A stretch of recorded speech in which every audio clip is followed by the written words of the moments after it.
Mungkin Anda pikir teleskop canggih bisa melihat setiap inci bulan, tapi itu salah.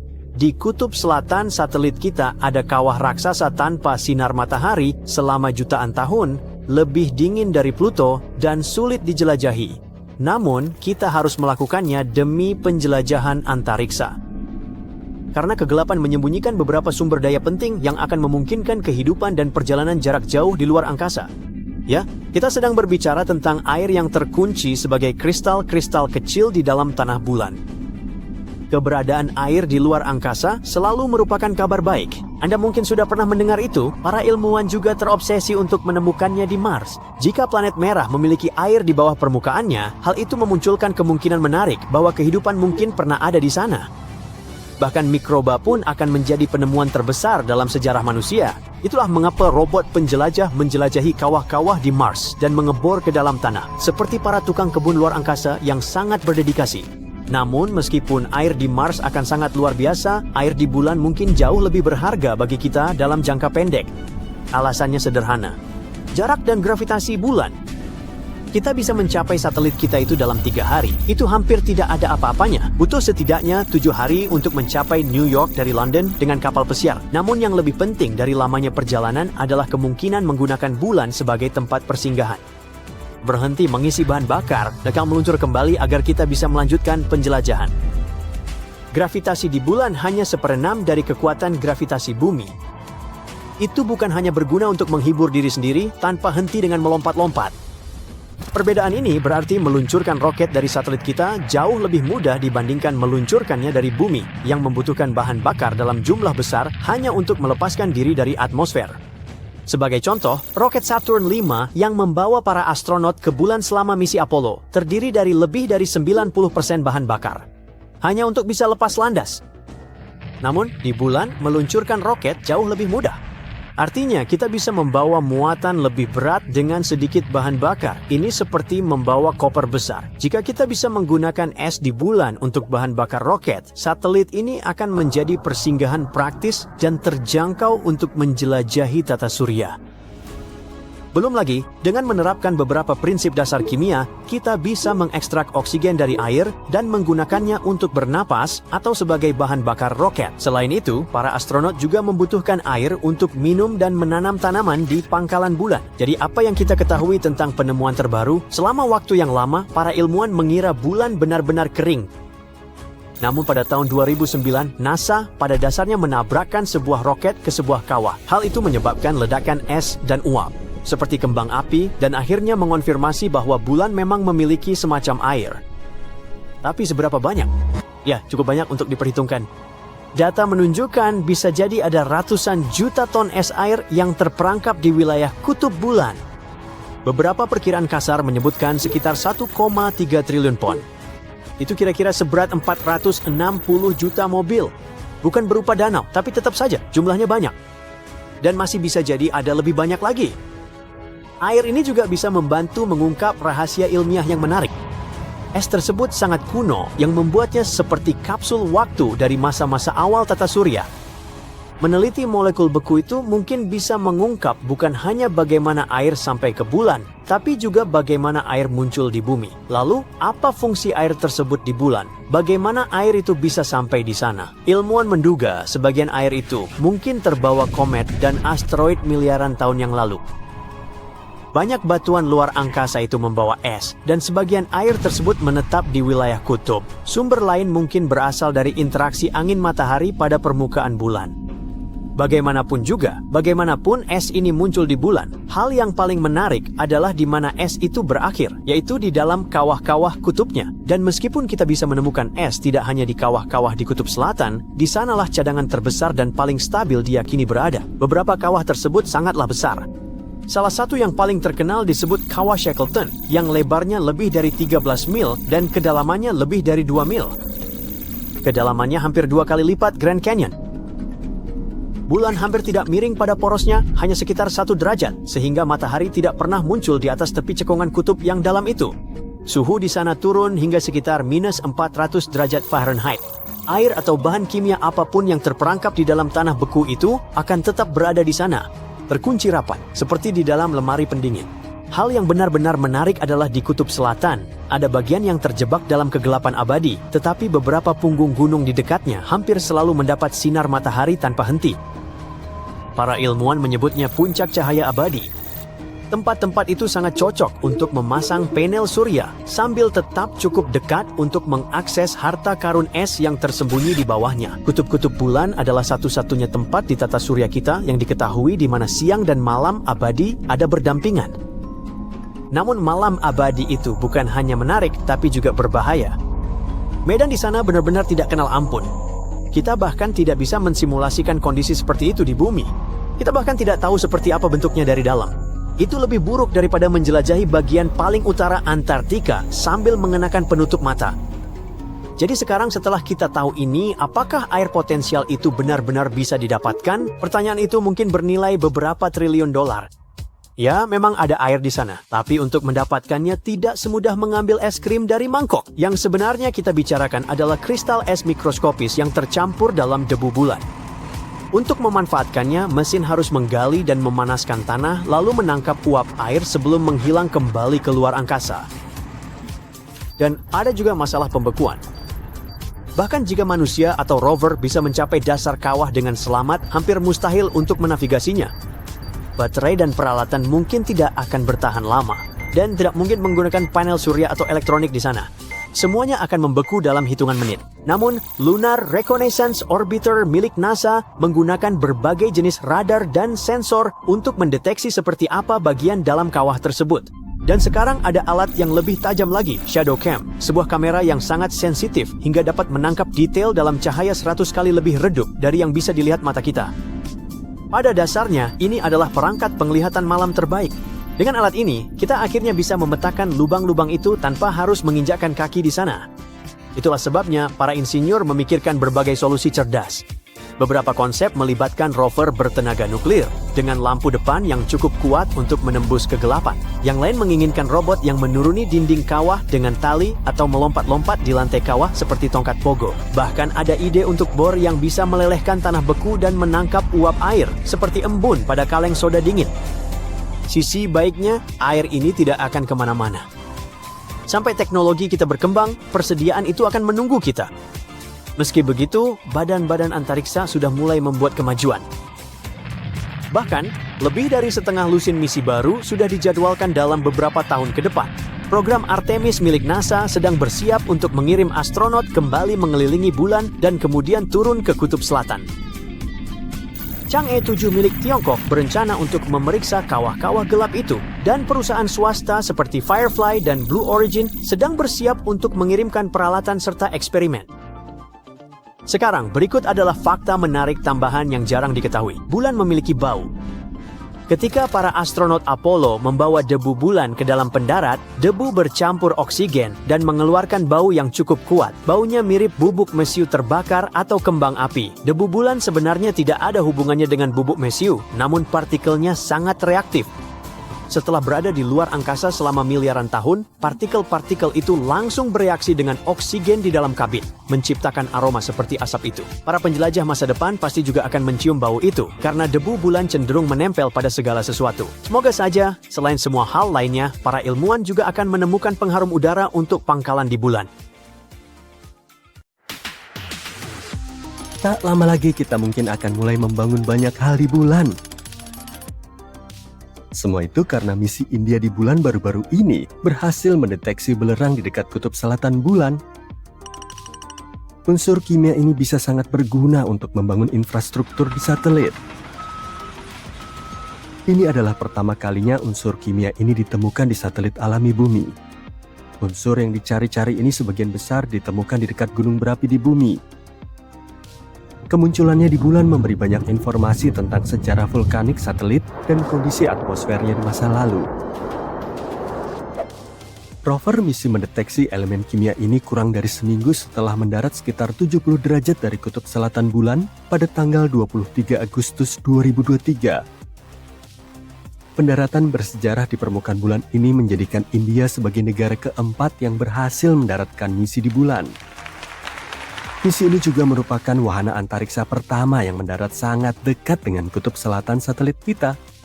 Kutub Selatan merupakan area yang sangat penting karena diyakini sebagai rumah bagi endapan es air. Jika hal ini benar, misi masa depan mungkin bisa memanennya dan mengubah es air ini menjadi air minum atau bahkan bahan bakar roket. Selama 2 minggu, pendarat ini melakukan pengumpulan data, terutama berfokus pada analisis tanah bulan dan atmosfernya yang sangat tipis.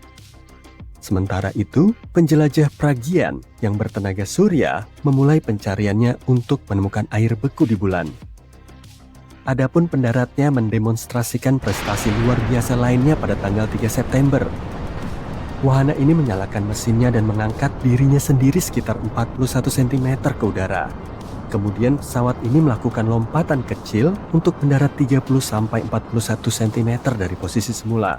Sebenarnya ini adalah hal yang sangat penting.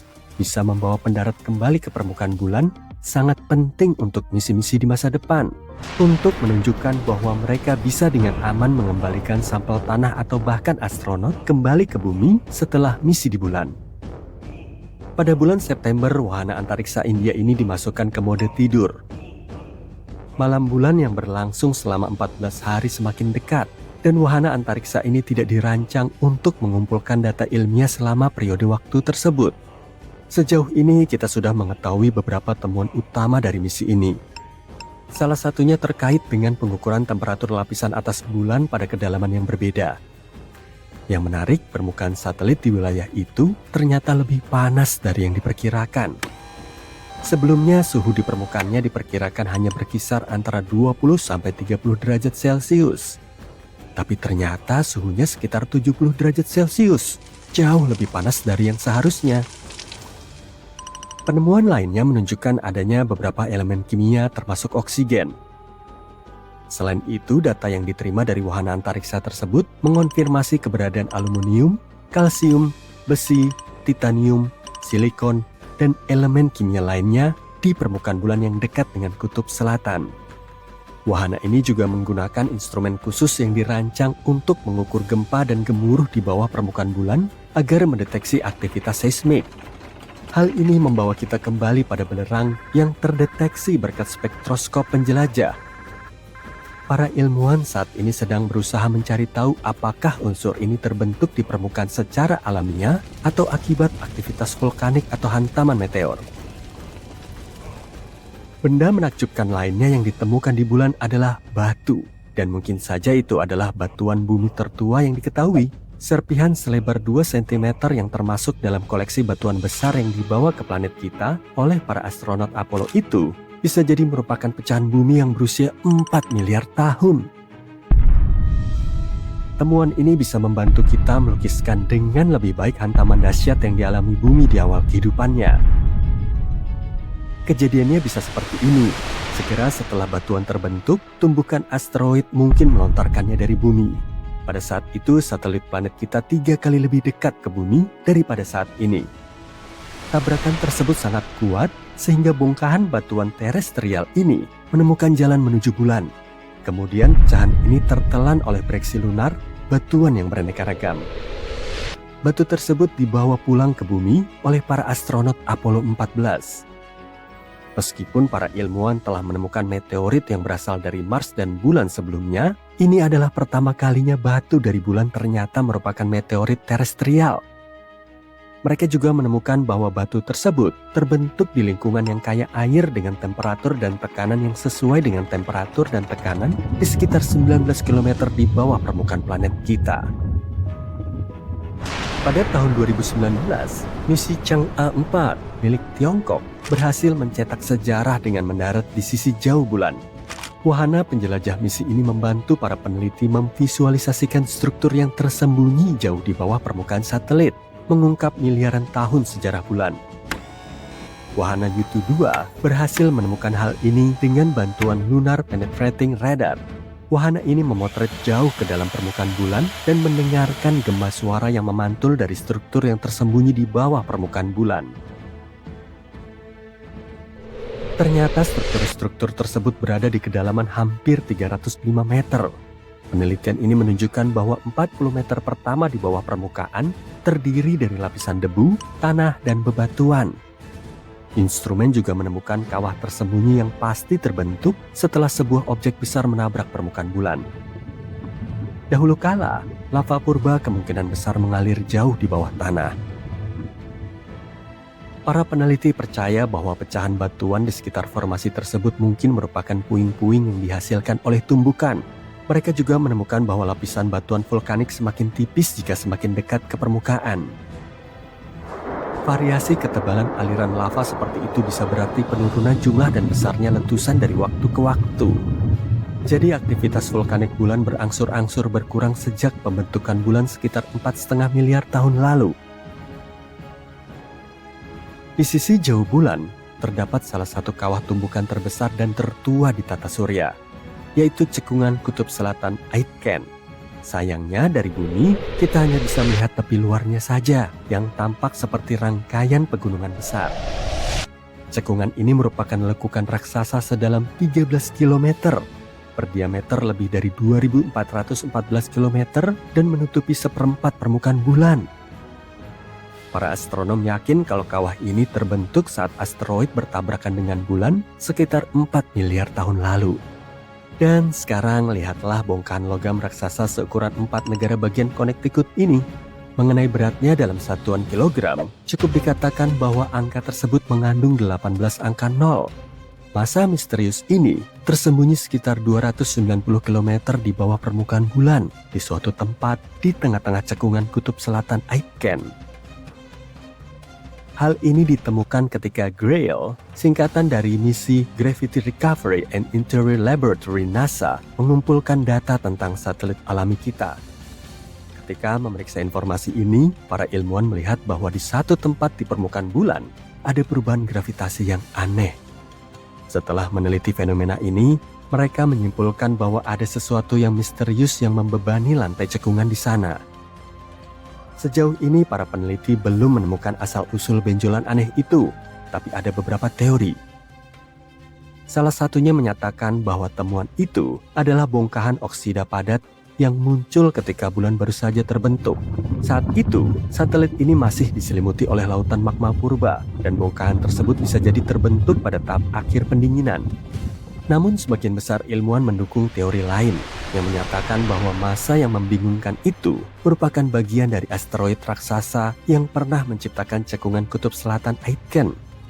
Karena benda itu terbuat dari logam, kemungkinan besar benda itu adalah inti asteroid yang terbuat dari besi dan nikel. Mungkin ada labirin tabung lava di bulan. Belum lama ini, para astronom menerima hasil pemotretan topografi bawah tanah dan menemukan gua besar di bawah permukaan satelit bumi itu.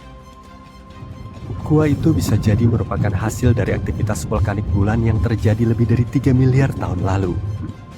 Aliran lava mengeras, menciptakan kerak yang tebal dan keras di bagian luar. Tapi di dalam, lava terus mengalir, melelehkan batuan dan menciptakan terowongan dan gua. Sejumlah lubang kecil di permukaan. Sudah puluhan tahun sejak pendaratan perawak di bulan terakhir, Apollo 17 yang terjadi pada bulan Desember 1972. Bukankah sudah saatnya kita berpikir untuk kembali ke satelit berdebu kita dan bahkan mungkin tinggal di sana? NASA telah membuat janji tentang hal ini. Mereka bersiap untuk mengirim astronot ke bulan lagi, mungkin pada tahun 2025. Ini semua akan terjadi melalui program yang disebut Artemis. Program ini juga akan mengikut sertakan wanita pertama yang pernah menjelajahi permukaan bulan. Sekarang kamu mungkin bertanya, mengapa kita belum melakukannya? Seorang mantan administrator NASA mengatakan sesuatu yang menarik tentang masalah ini. Ini bukan karena masalah ilmiah atau teknologi.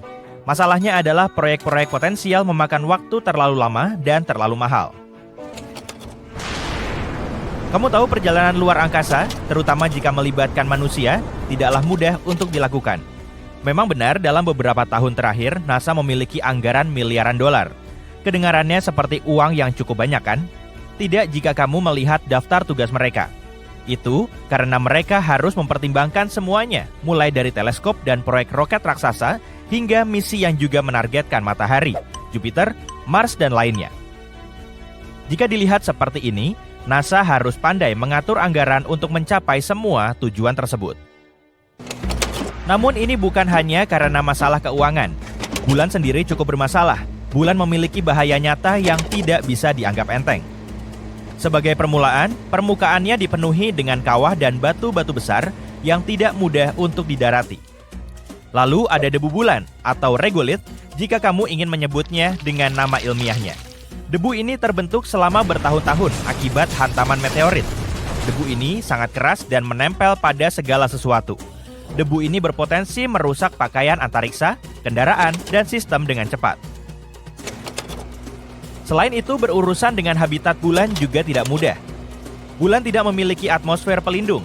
Artinya, selama 14 hari dalam satu waktu, permukaan bulan dihadapkan pada sinar matahari yang keras.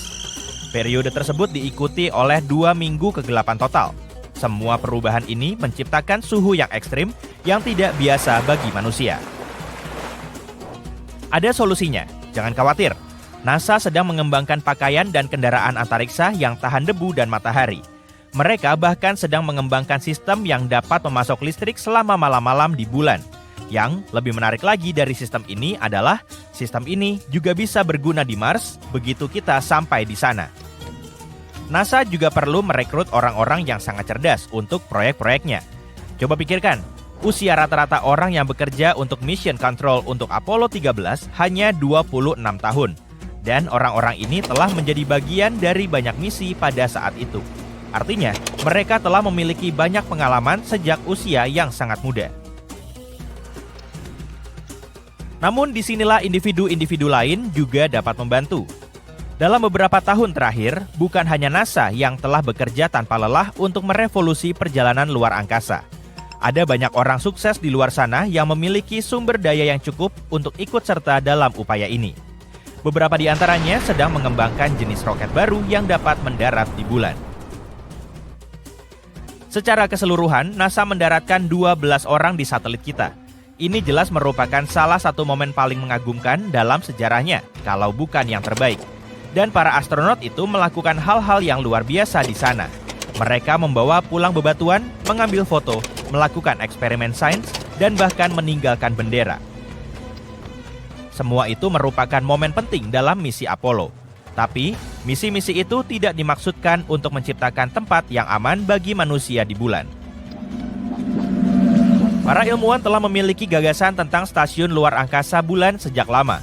Itu masuk akal. Lagi pula, itu hanya perjalanan 3 hari dari bumi. Artinya, secara teknis kita bisa melakukan sedikit kesalahan di sana-sini tanpa mengacaukan keseluruhan proyek.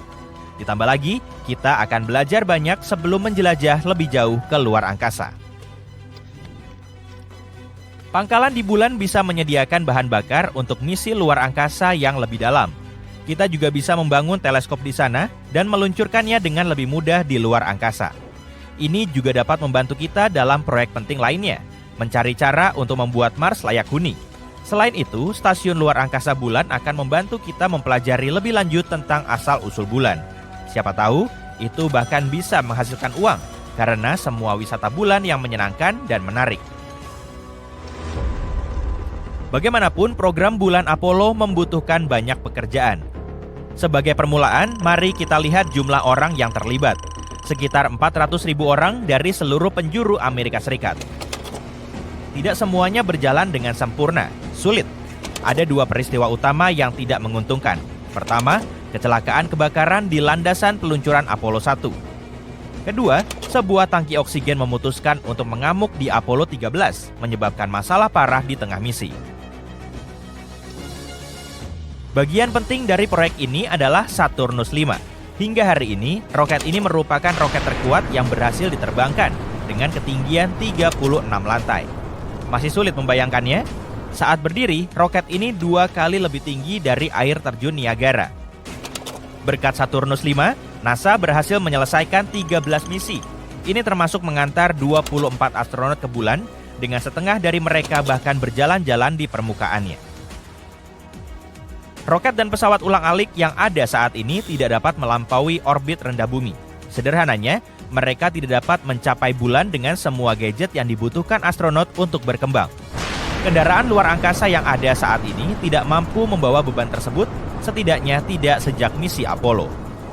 Terlepas dari itu, kita telah membuat banyak kemajuan di bumi dan siap untuk mengirim astronot ke satelit kita dalam waktu dekat. Disinilah proyek Artemis muncul. Ini adalah program yang diawasi oleh NASA. Dan untuk memastikan semuanya berjalan dengan baik, NASA sebelumnya meluncurkan Orion, sebuah pesawat ruang angkasa tanpa awak untuk mengorbit bulan dan kembali ke bumi. Anggap saja ini sebagai uji coba otomatis. Sebelum kita benar-benar mengirim orang ke luar angkasa lagi, kita harus memastikan semua perangkat bekerja dengan baik. Suatu hari nanti, Orion akan menjadi kendaraan yang akan membawa astronot ke bulan lagi. Wahana ini memiliki sistem pembatalan peluncuran untuk menjaga astronot tetap aman jika sesuatu yang buruk terjadi selama peluncuran. Orion juga memiliki modul servis yang merupakan pembangkit tenaga listrik yang mengisi bahan bakar dan mendorong Orion dan menjaga astronot tetap hidup dengan air, oksigen, daya, dan kontrol suhu. Semua proyek masa depan ini membuat kita bertanya-tanya akan seperti apa kehidupan di bulan nantinya. Kita hanya bisa menggunakan imajinasi kita untuk saat ini. Ada yang bilang kita akan tinggal di rumah yang seperti di negeri dongeng, seperti lubang hobbit yang nyaman. Tinggal di bawah tanah di bulan mungkin merupakan suatu keharusan. Hal ini dikarenakan suhu yang sangat panas dan minimnya oksigen. Jika ditambah dengan ancaman meteorit dan radiasi tanpa henti, tak heran kalau kita tidak bisa berjalan di permukaannya. Bagaimana dengan transportasi? Perusahaan besar dan kecil sama-sama berusaha menciptakan perjalanan ke bulan yang ideal. Jika estimasi saat ini benar, satu jenis taksi bulan akan lepas landas secepatnya pada 2024. Tidak seperti roket yang ada saat ini, taksi luar angkasa ini tidak perlu berurusan dengan kondisi yang sulit saat memasuki atmosfer bumi. Akan lebih mudah bagi mereka untuk melakukan beberapa kali perjalanan pulang pergi. Untuk mendukung kehidupan di bulan, kita harus memiliki area khusus untuk taksi ruang angkasa agar bisa lepas landas dan mendarat dengan aman. Bayangkan sebuah landasan pendaratan di permukaan bulan yang datar dan kokoh, yang dilindungi oleh dinding-dinding untuk melindungi dari debu bulan. Bergerak di permukaan bulan juga akan menjadi lebih mudah. Kendaraan generasi berikutnya yang sedang kita bicarakan akan memiliki lingkungan yang dapat dikontrol. Artinya, kamu tidak memerlukan pakaian luar angkasa saat berada di dalamnya. Jika kamu ingin keluar dari kendaraan luar angkasa untuk sementara waktu, tentu saja kamu harus mengenakan pakaian luar angkasa. Baiklah, jadi kita sudah mendapatkan rumah dan kendaraan kita. Tapi bagaimana dengan bahan bakar? Disitulah bulan memberikan kita penyelamat. Gravitasi bulan yang lebih ringan berarti kita tidak membutuhkan banyak tenaga untuk melepaskan diri dari tarikannya. Ditambah lagi, bulan memiliki es, dan itu sangat berguna. Kita mungkin bisa mengubah es ini menjadi bahan bakar roket. Kita akan membutuhkan alat khusus di luar angkasa untuk membantu mengumpulkan es ini. Salah satu alat tersebut dinamakan Trident. Alat ini seperti bor, cocok untuk menggali permukaan es bulan. Robot pembantu lainnya akan mengubah es ini menjadi bahan bakar dan mengirimkannya ke pom bensin luar angkasa. Sangat dekat dengan kita, setidaknya dalam hal jarak.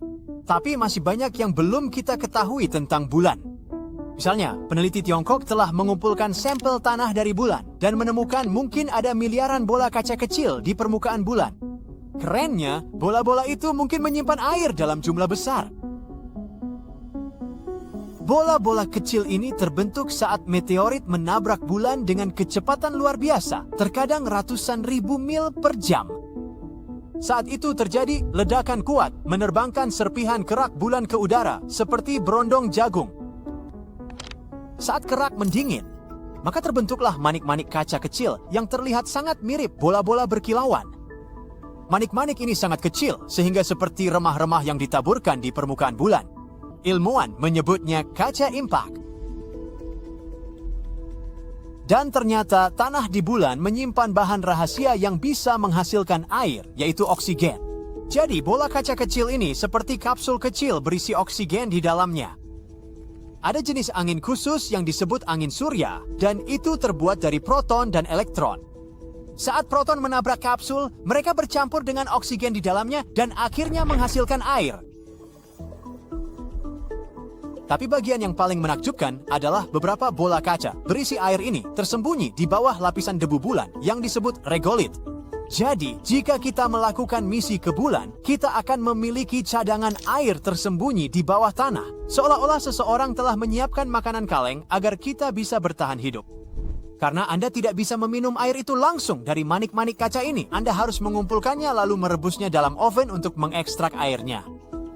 Saat mendingin, mereka melepaskan uap, jadi Anda akan mendapatkan air cair biasa dalam botol. Kan? Begitu gapsa, astronot dalam misi mereka akan bisa tinggal lebih lama di sana, mengingat simpanan rahasia ini. Dan hal yang paling keren adalah manik-manik kaca ini sangat umum di bulan. Mereka tersebar dari kutub hingga khatulistiwa, yang berarti mungkin ada cukup air bahkan untuk generasi yang mungkin tinggal di sana suatu hari nanti. Ada tempat lain di mana kita bisa menemukan air di luar angkasa juga. Misalnya, ilmuwan menemukan awan uap air yang sangat besar yang berjarak 12 miliar tahun cahaya dari kita. Tentu saja tidak terjangkau, tapi tetap bagus untuk diketahui. Dan kita sedang membicarakan sesuatu yang lebih besar dari yang bisa kita bayangkan. Diperkirakan awan itu mengandung setidaknya 140 triliun kali jumlah air di semua samudra dan laut di planet asal kita.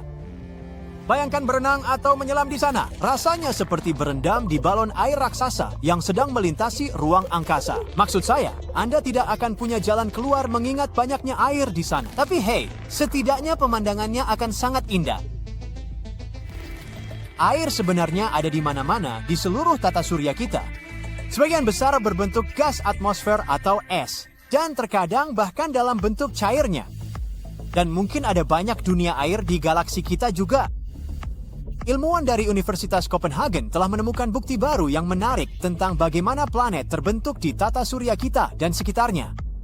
Model komputer mereka telah mengonfirmasi teori menarik tentang akresi kerikil, yang berarti planet terbentuk dari potongan-potongan kecil es dan debu. Teori ini didasarkan pada pengamatan cakram di sekitar bintang muda yang terdiri dari kerikil yang masanya mencapai beberapa ratus massa bumi. Saat kerikil-kerikil ini bertabrakan dan menggumpal, mereka membentuk protoplanet dan akhirnya menjadi planet. Yang lebih menarik lagi adalah air bisa menjadi bahan penting dalam pembuatan planet ini. Ini juga berarti bahwa air mungkin tidak datang ke bumi secara kebetulan, misalnya melalui komet es yang menabrak planet asal kita. Sebaliknya, mungkin air sudah ada di sana sejak awal. Mungkin planet-planet di lingkungan kita, seperti Mars dan Venus, juga terbentuk dengan air. Ilmuwan juga menyebut kita tidak boleh merasa sebagai kasus istimewa hanya karena memiliki air. Mungkin banyak planet seukuran bumi di seluruh galaksi Bima Sakti yang juga mempunyai air.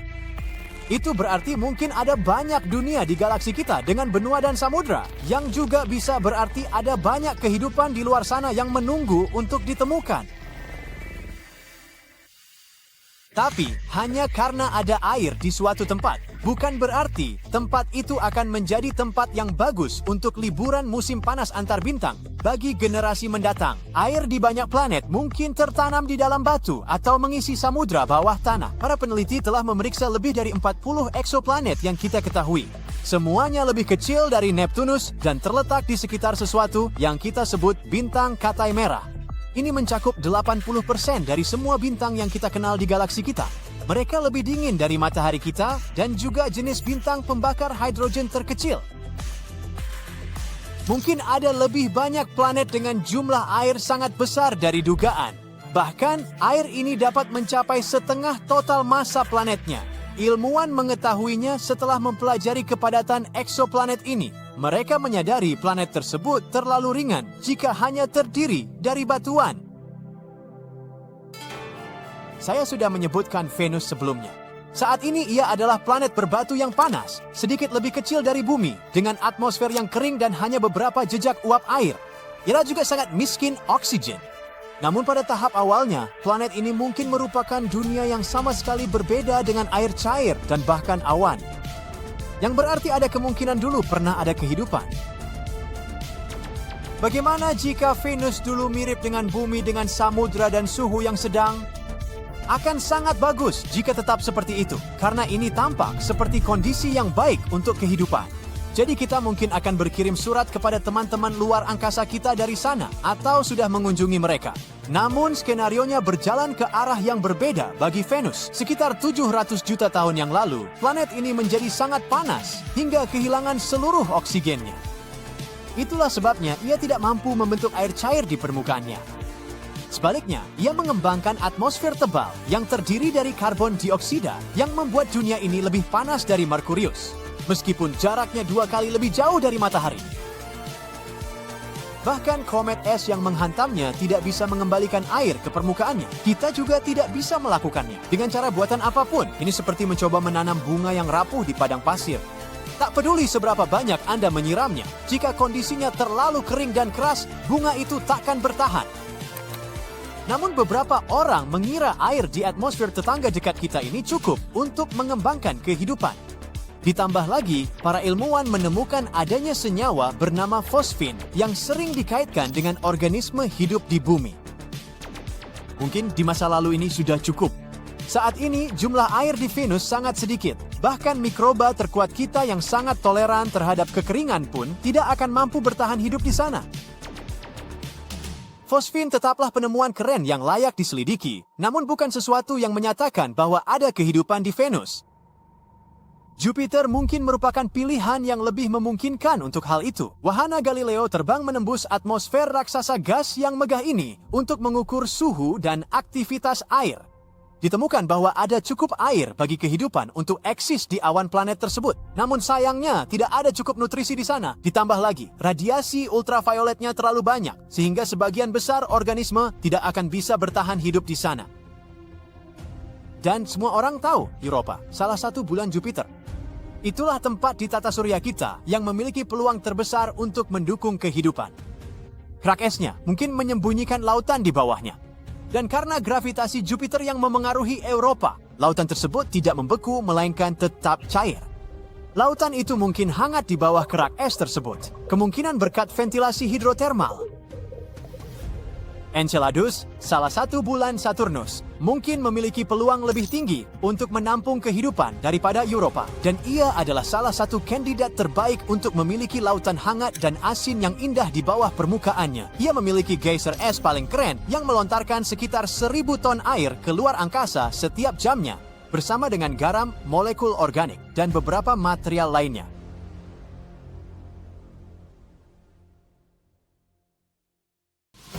Neil Armstrong telah bersiap untuk misinya ke bulan selama lebih dari 3 tahun. Untuk melawan kondisi mikrogravitasi di sana, dia harus belajar berjalan menyamping dengan diikat dan digantung pada suatu sudut, lalu mencoba berjalan di sepanjang dinding. Batasannya diuji melalui pola diet dan tidur impulsif, karena di luar angkasa dia cuma makan daging sapi dan sayuran yang sebelumnya dikeringkan dan dimasukkan ke kemasan.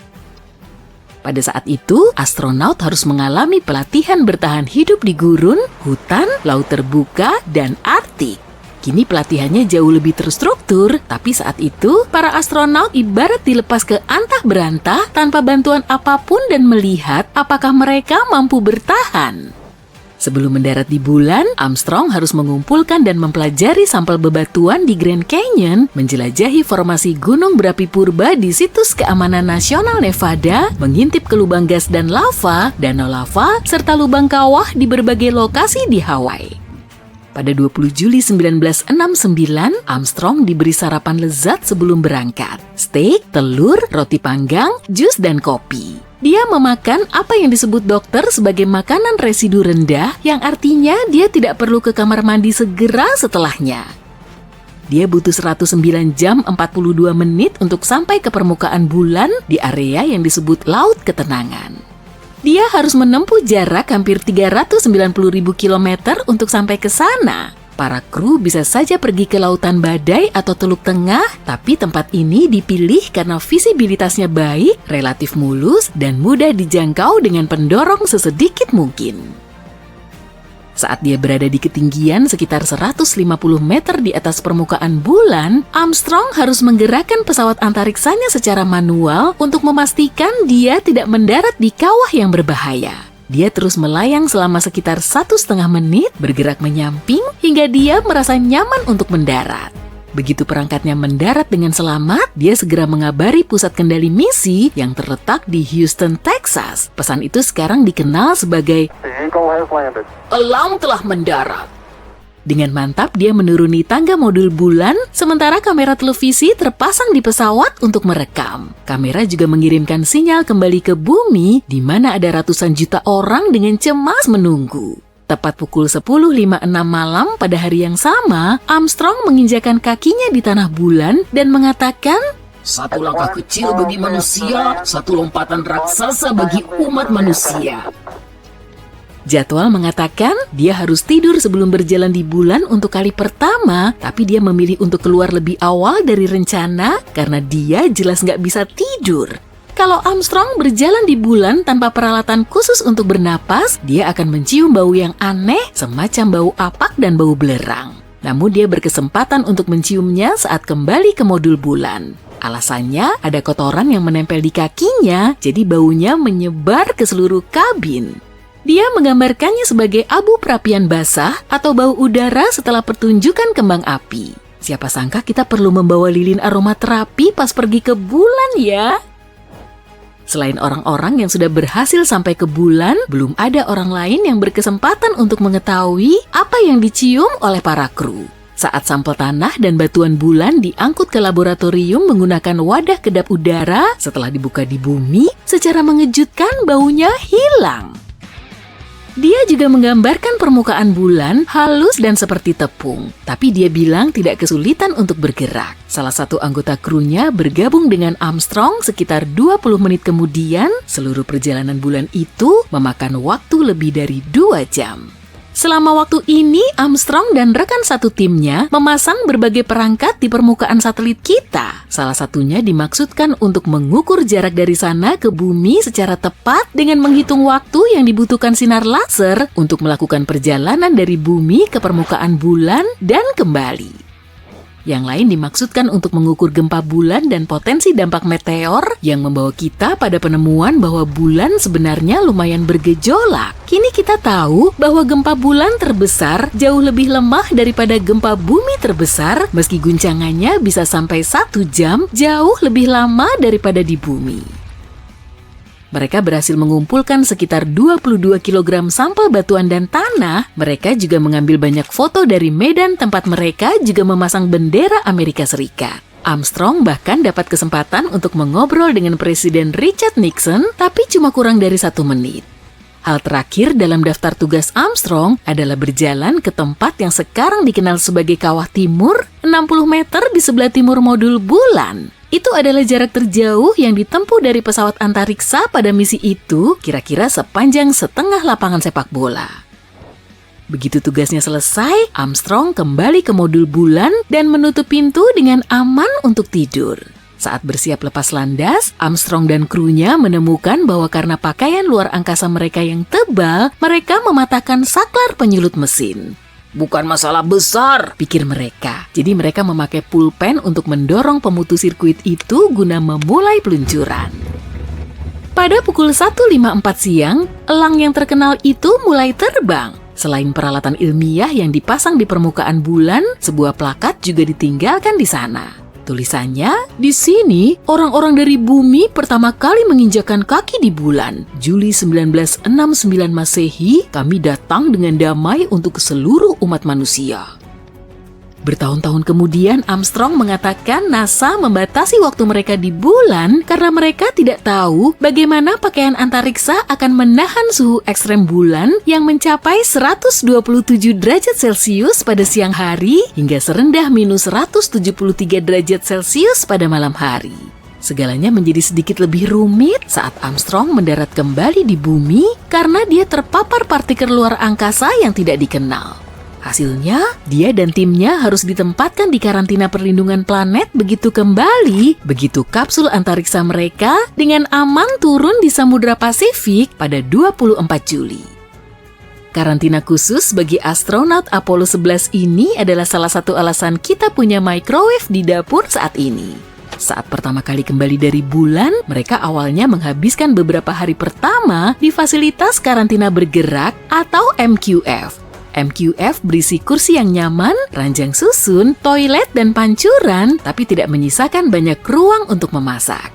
Karena tidak ada ruang untuk oven atau panggangan standar dan untuk mengurangi potensi kebakaran, NASA harus mencari solusi kreatif. Begitulah oven microwave akhirnya dikembangkan agar dengan mudah membantu para astronot makan tanpa repot-repot di dapur lengkap. Saat ini kamu bisa melihat microwave pertama di museum di Oakland, California.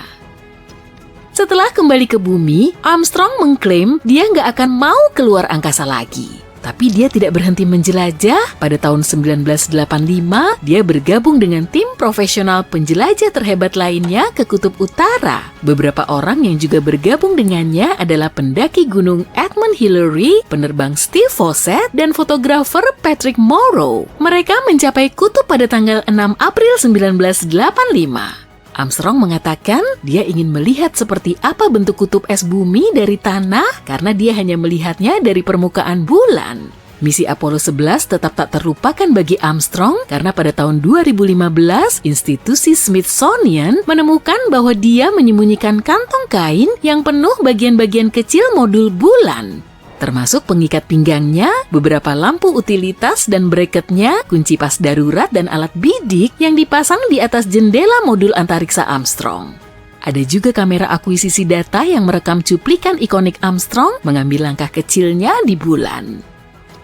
Armstrong menyimpannya sendiri selama bertahun-tahun sampai istrinya Carol akhirnya menemukan benda itu. Dia bahkan merahasiakannya dari penulis biografi resminya yang berkali-kali bertanya apakah dia menyimpan memorabilia dari misinya yang terkenal itu.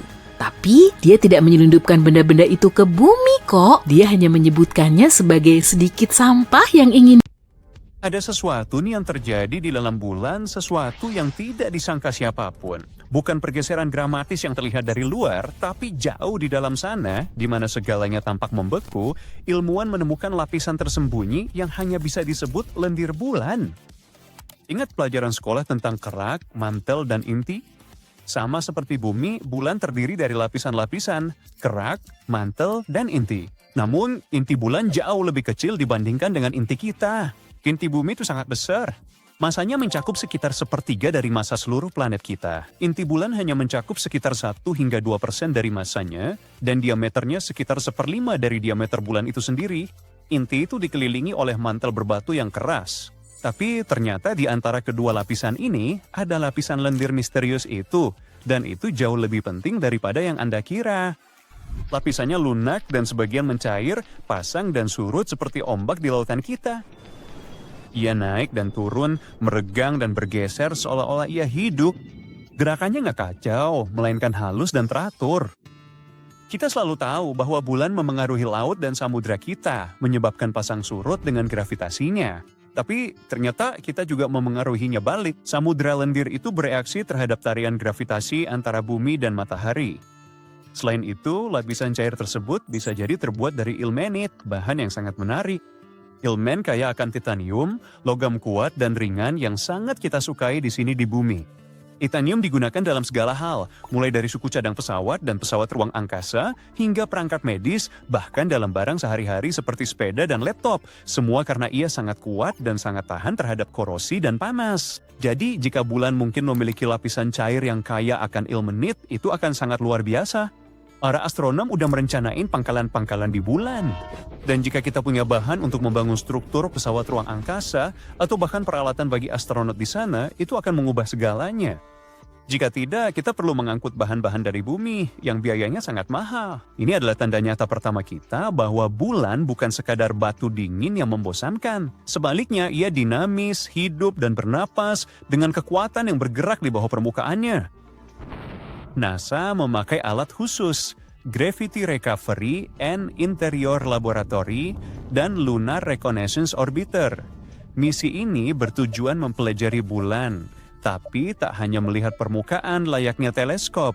Sebaliknya, mereka mengukur hal tak kasat mata seperti gravitasi bulan. GRAIL mengorbitkan 2 wahana kecil bernama Ebb dan Flow. Cerdas, idenya adalah wahana ini terbang berdekatan dan mengukur perbedaan kecil gravitasi bulan saat melintas. Ibarat merasakan tarikan tak kasat mata bulan di berbagai titik. Jika gravitasi lebih kuat, wahana akan mendekat, dan jika lemah, mereka menjauh. Ini membantu ilmuwan memahami isi bulan tanpa harus ke sana. Dan wahana antariksa itu sengaja ditabrakkan ke bulan pada Desember 2012 untuk mengakhiri misi. Lunar Reconnaissance Orbiter sedikit berbeda. Ia mengambil gambar bulan yang sangat mendetail dan mengumpulkan informasi penting lainnya tentang permukaannya. Dengan menggabungkan informasi dari GRAIL dan LRO, kami berhasil menemukan lapisan kental ini. Namun penemuan ini sebenarnya menantang semua yang kita ketahui tentang geologi bulan. Gimana lapisan cair ini bisa ada di sana? Udah berapa lama itu ada? Dan mungkin yang lebih menarik, bagaimana ia tetap hangat selama jutaan tahun? Itu adalah pertanyaan yang sangat sulit dijawab. Inti bulan menghasilkan panas seperti inti bumi, namun bukan berarti panas intinya membuatnya tetap hangat dan cair. Inti bulan lebih kecil dan kurang aktif dibanding bumi, sehingga menghasilkan panas yang jauh lebih sedikit. Selain itu, bulan jauh lebih dingin daripada bumi secara umum. Dengan suhu permukaan yang turun hingga minus 200 derajat Fahrenheit, bagaimana lapisan dalam ini tetap dalam keadaan cair? Itu masih menjadi misteri. Bagaimanapun, cairan kental ini sebenarnya bisa menjelaskan banyak hal tentang bulan. Misalnya, para astronom sedang meneliti gempa bulan dan bagaimana hal itu terjadi. Kini diduga itu mungkin lapisan semi cair yang bergeser di bawah permukaan. Selain tentang bulan, ini juga mengungkap lebih banyak tentang benda langit lain. Jika bulan yang kita anggap hanya sebongkah batu statis besar punya kehidupan yang dramatis, bagaimana dengan planet, bulan, atau asteroid lain? Mungkinkah mereka juga menyembunyikan pergerakan serupa di bawah permukaannya? Kita bahkan bisa memahami planet kita sendiri dengan lebih baik, mempelajari lebih lanjut tentang cara kerja pasang surut dan hal serupa. Ada begitu banyak penemuan hebat yang telah kita buat di bulan. Baru-baru ini kami menemukan sesuatu yang luar biasa di bawah permukaan. Gua-gua besar yang tersembunyi selama jutaan tahun. Selama lebih dari 50 tahun, para ilmuwan menduga bahwa permukaan bulan penuh dengan terowongan dan gua bawah tanah. Ini dikenal sebagai tabung lava karena terbentuk oleh lava. Ya iyalah. Jutaan tahun yang lalu, bulan cukup tidak stabil. Ia mengalami beberapa aktivitas vulkanik yang menyebabkan letusan. Saat gunung berapi meletus, lava dapat mengalir di sepanjang permukaan. Saat lapisan luar lava mendingin dan mengeras, ia membentuk atap padat dari material gelap. Sebenarnya itulah bintik-bintik elak yang terkenal di bulan. Ini adalah sisa-sisa lava kuno yang gelap dan mengeras. Namun, lava cair yang panas terus mengalir melalui bagian tengahnya. Setelah letusan berakhir dan lava mengalir habis, yang tersisa adalah terowongan kosong yang berlubang, maka disebut tabung lava. Di bumi, kita memiliki tabung lava di tempat-tempat seperti Hawaii atau Islandia, di mana aktivitas vulkanik menciptakan terowongan bawah tanah serupa. Hal yang sama terjadi di bulan miliaran tahun yang lalu, meski jauh lebih gila dibandingkan dengan milik kita. Bahkan, tabung lava bulan kini dianggap sebagai salah satu yang terbesar dan terpanjang di seluruh tata surya. Satu, gua ditemuin di bawah Mare Tranquilitas yang terkenal, tempat Apollo 11 pertama kali mendarat, dan kedalamannya setibanya 340 kaki. Ini, semua sistem lava ini tetap tersembunyi tepat di bawah permukaan, tak tersentuh selama jutaan tahun. Baru sekarang, mereka akhirnya berhasil membuktikan keberadaannya. Para ilmuwan dari Universitas Trento di Italia menemukannya menggunakan teknologi radar khusus dan metode komputer canggih. Teknik-teknik ini memungkinkan Anda melihat ke bawah tanah dengan mengirimkan gelombang radar. Gelombang tersebut memantul kembali dan memberi petunjuk tentang apa yang tersembunyi di bawahnya. Dengan menganalisis cara gelombang ini memantul kembali, para peneliti dapat mendeteksi bentuk dan ukuran gua yang tersembunyi. Nah, hal terbaik dari penemuan ini adalah kita bisa membangun semua pangkalan kita di sana. Gua-gua ini melindungi dari radiasi, angin kencang, dan meteoroid. NASA bahkan menemukan bukti bahwa beberapa gua ini bersuhu stabil 63 derajat Fahrenheit, sangat nyaman untuk ukuran di bulan. Selain itu, mungkin ada air di sana. Manusia bisa berlindung di terowongan alami ini dan membangun koloni di bulan. Saya tahu pikiran Anda. Mungkinkah monster bulan misterius bersembunyi jauh di dalam gua itu? Ya, tentu saja. Ada potensi besar untuk menjelajahi gua-gua ini dan menemukan beberapa hal yang luar biasa. Namun meski kita berhasil menemukan keajaiban, seperti kehidupan kecil atau organisme mikroba, ada 99% kemungkinan tidak akan ada hewan atau monster sungguhan. Mustahil bagi mereka untuk berkembang dalam kondisi seperti itu. Tapi itu akan jadi film horor yang bagus. Para peneliti ingin mengirim robot atau drone untuk menjelajahi terowongan terlebih dahulu dan kemudian melihat apakah cukup aman bagi manusia. Dan bukan hanya Amerika Serikat yang ikut beraksi, Tiongkok juga sedang menyelidiki kemungkinan penggunaan gua bulan ini sebagai pangkalan masa depan, menunjukkan bahwa perlombaan untuk menjelajahi dan menetap di bulan semakin memanas. Hey, ada yang ingat dengan Gold Rush? Pada abad ke-19, para penambang membanjiri sungai-sungai di California dengan panci di tangan, mengejar kekayaan. Nah, para ilmuwan mengatakan mungkin inilah saatnya untuk Moon Rush. Karena rupanya, logam mulia senilai lebih dari $1 triliun bisa jadi bersembunyi di bawah permukaan bulan. Itu uang yang sangat banyak. Tapi bisakah kita menjangkaunya? Dan kalau bisa, siapa pemiliknya? Jika kamu memperhatikan foto-foto bulan, kamu mungkin melihat banyak lubang dan kawah. Bulan seperti keju Swiss raksasa. Bulan memiliki lebih dari 1,3 juta kawah. Jika kalian menghitung kawah yang berukuran lebih besar dari 1 kilometer. Tapi kita akan fokus pada 6.500 kawah yang sangat besar, yaitu yang lebarnya lebih dari 19,3 kilometer. Kawah-kawah ini tidak dibuat oleh manusia hijau kecil, melainkan oleh asteroid yang menabrak bulan sejak dahulu kala. Ilmuwan membandingkan pemindaian bulan dengan meteorit, dan setelah menghitung angkanya, mereka menduga ada banyak platinum yang tersembunyi di kawah-kawah tersebut. Yang menarik, banyak dari sumber daya ini bisa jadi hanya beberapa meter di bawah permukaan. Bulan tidak memiliki atmosfer seperti bumi, jadi tidak ada angin, hujan, atau gempa yang bisa mengacaukan segalanya. Artinya, tabrakan asteroid meninggalkan logam-logam yang tak ternilai harganya, tidak terganggu oleh debu bulan selama jutaan tahun. Setiap kawah seperti mangkuk raksasa di angkasa yang menampung platinum, iridium, palladium, dan logam-logam lainnya. Di bumi, kita harus mengebor sangat dalam untuk mendapatkan sedikit logam-logam ini. Tahukah kamu bahwa sebagian besar emas yang dapat ditambang di bumi kemungkinan besar berasal dari meteorit purba? Ketika bumi pertama kali terbentuk, hampir semua emas asli tenggelam ke dalam inti. Bentuk yang bisa kita gali saat ini mungkin adalah apa yang tersisa ketika batu-batu luar angkasa menghantam kerak bumi miliaran tahun lalu. Jadi mengapa tidak mencapai asteroid dan menambang di sana? Karena mereka di luar jangkauan. Secara teori menambang di asteroid memungkinkan, tapi jelas bulan lebih dekat dan lebih mudah dijangkau daripada batu-batu raksasa lain yang melayang di luar angkasa. Kita pernah berjalan di sana dan membawa pulang potongannya ke bumi. Jadi, bisa dikatakan kita sudah mengenalnya. Hal ini membuat menambangnya menjadi langkah pertama yang jauh lebih cerdas daripada mengejar asteroid yang tidak dapat diprediksi. Namun, asteroid ada di urutan berikutnya. Selain itu, menambang bulan bukan hanya tentang apa yang didapat. Beberapa kawah di sana memiliki air yang membeku. Kita tahu itu karena beberapa misi, seperti Lunar Reconnaissance Orbiter milik NASA dan Chandrayaan-1 milik India, telah menemukan es air beku di kawah-kawah gelap di dekat kutub bulan. Es ini sangat berharga karena bisa diuraikan menjadi oksigen dan hidrogen. Kedua unsur ini dibutuhkan untuk membuat bahan bakar roket. Es ini juga bisa dimurnikan untuk diminum astronot atau digunakan untuk menumbuhkan tanaman. Bayangkan mengisi bahan bakar pesawat ruang angkasa langsung di bulan sebelum terbang ke planet lain. Tidak hanya terdengar keren, tapi juga ekonomis dan nyaman. Itu akan menghemat banyak uang dan tenaga. Dan jika kita sudah berhenti untuk mengisi bahan bakar, mengapa tidak tinggal di sana dan mendirikan toko? Ini tentang membangun pangkalan baru dan mengubah bulan menjadi landasan peluncuran. Pangkalan di bulan akan memungkinkan ilmuwan mempelajari cuaca antariksa, membangun habitat, dan menguji robot dalam debu bulan yang sesungguhnya. Robot bisa melakukan siaran langsung dari bulan.